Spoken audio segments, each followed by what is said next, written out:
In a small village where the streets were dusty and the houses broken, there lived a boy named Arav.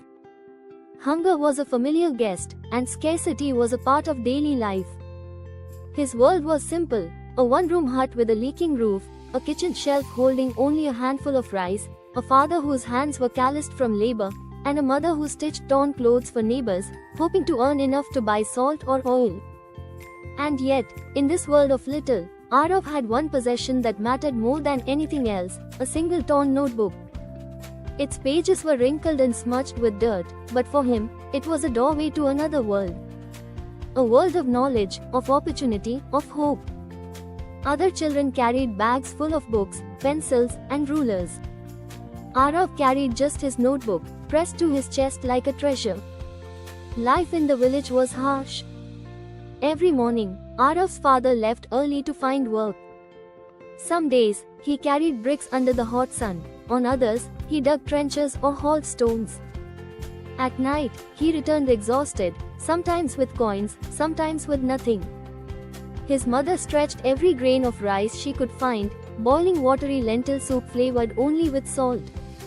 Often, Arav and his younger sister ate only small portions, leaving the rest for their parents. At night, he lay awake, listening to the growl of his empty stomach, whispering to himself, "One day, I will earn enough that no one in this house goes hungry again." At school, the differences between him and other children were obvious. His shirt was faded and patched, his shoes were torn. Some classmate mocked him. "Why do you always wear the same clothes?" they teased. "Why don't you drop out and work like your family?" Arav said nothing. He focused on the blackboard. Deep down, he knew education was his way out. Words and numbers became his escape, his secret doorway to another life. When evening came, there was no electricity at home. Candles were too expensive.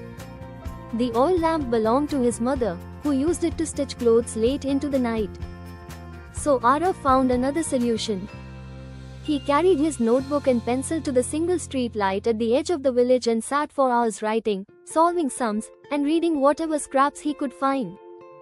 The wind was cold. Mosquitoes bit his ears. Stray dogs wandered nearby.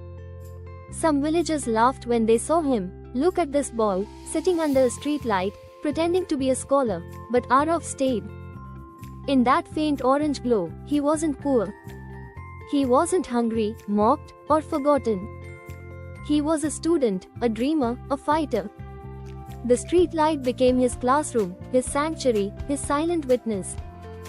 One afternoon, after exams, his teacher called him forward. Arav feared trouble, but instead, the teacher smiled and said, "Arav, you scored the highest marks in the class. You have a gift. Promise me you will never stop studying. One day, you will make this village proud." Those words ignited a fire in Arav. That night, under the street light, he whispered a new vow to himself: "I will rise.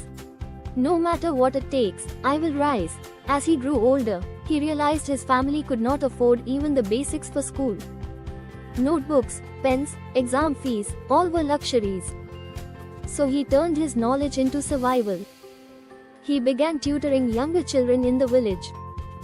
Sitting under the same street light, he explained alphabets, numbers, and small stories. Parents paid a few coins, sometimes just a handful of rice. Slowly, he collected enough to buy second-hand books, pencils, and the occasional notebook. He often skipped meals so his younger sister could eat. He stayed home while friends played, memorizing lessons under the dim glow. Each sacrifice was invisible, but it built resilience that nothing could shake. At 16, Arav's teacher told him about a special scholarship exam. Passing it could give him full education in the city, tuition, books, and a brighter future. But even the application fee was too much. Seeing his potential, his teacher paid for him. For weeks, Arav prepared. He woke before sunrise, tutored children in the afternoon, and returned to the street light at night. On exam day, he sat in a crowded hall with students from wealthier schools. Their uniforms were neat, their bags full of reference books. Arav wore his patched shirt and carried a single pen. When results were announced, his name was at the top. He had earned the scholarship. Returning home that evening, he hugged his father, who whispered, "Son, you are our hope." The city was dazzling and terrifying. Skyscrapers, buses rushing through traffic, streets filled with lights. His scholarship covered tuition but not living expenses.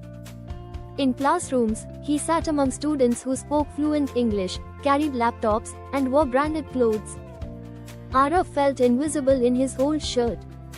Some nights, he wondered if he belonged, but he remembered the street light, the hunger, the teacher's words.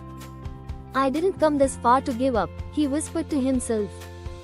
To survive, he worked part-time washing dishes in a restaurant, sweeping floors in a library, delivering newspapers before sunrise. He studied during breaks, books open in the corner while his hands smelled of soap and grease. Exhaustion was constant, but quitting was never an option. Year after year, he pushed forward. Semester after semester, he ranked at the top. Professors noticed his brilliance. Classmates who had ignored him began to respect him. Finally, he graduated with honors in engineering. On the stage, holding his degree, he thought of the street light, the villagers who mocked him, the nights of hunger. Tears filled his eyes. He landed his first job at a leading technology company. His first paycheck was more money than his parents had seen in a year. Handing it to his father, he felt the weight of breaking a cycle. His mother wept quietly, proud and relieved. But Arav dreamed bigger. He wanted opportunities not just for himself, but for others. After years of saving and learning, he started his own company. Initially a small rented room, it soon became a thriving tech firm employing hundreds. From hunger to abundance, from poverty to leadership, he had rewritten his destiny. Despite his success, Arav never forgot the boy under the street light. He returned to the village. Children ran to him with laughter in their eyes. He built a school where education was free. He provided books, uniforms, and hot meals. Solar-powered street lights were installed across the village so no child had to study in darkness. When he visited, he gathered the children and said, "I was once like you. Poor, hungry, mocked. But I never gave up. And neither should you."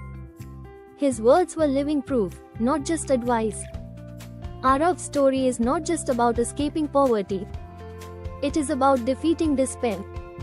About a boy who refused to let circumstances define him. About turning hunger into determination, a torn notebook into a doorway to success. Today, his company thrives, his foundation educates, and his legacy inspires thousands. But when he looks back, he doesn't see wealth or success. He sees the boy under the street light, barefoot, hungry, but unbreakable. And he smiles, because that boy kept his promise. So, the next time life places an obstacle in your path, remember Arav. Remember the boy who had nothing but a notebook and a dream. Remember how he turned poverty into purpose, weakness into strength, and despair into hope. Because adversity does not have the final word. You do.